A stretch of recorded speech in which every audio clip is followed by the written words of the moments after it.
My flat is leaking onto the flat below, but my flat is on the ground floor. I bought a flat on the ground floor, and the reason I bought a flat on the ground floor is because I will always be a victim. Like whenever there is a leak on my ceiling, it will always be the neighbor who lives above me or the building pipeline at fault. It's great being on the ground floor, and okay, the view outside isn't great, but at least I won't be at fault for anything. Also, I won't be in trouble for causing noise, and so having a flat at the ground level is pretty practical. It's easier to move stuff in and out, and it's all good. Then one day, I get an email from the block management that looks after the building. The email read that I had to check my pipes because it might be leaking at the flat below me.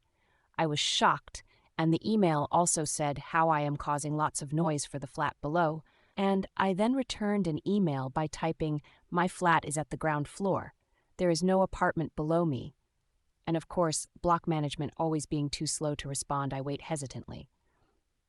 I get another email from block management about how I am causing too much noise and that my flat is leaking below onto another flat.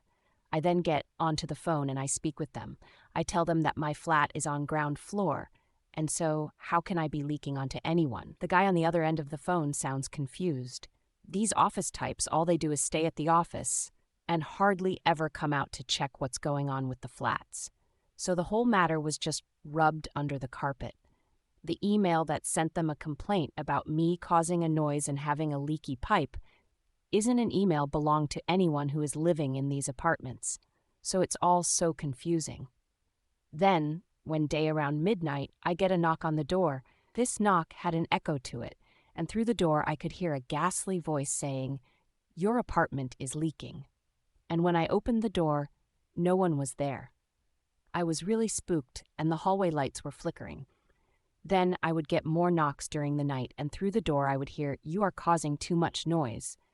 Then, as I opened the door, no one was there. It was all too strange, and then one day someone was actually inside my flat, and this guy shouted out loud, "Your flat is leaking onto my flat, and you are causing too much noise." And then he disappeared. I have had to resort to living in flats for a while.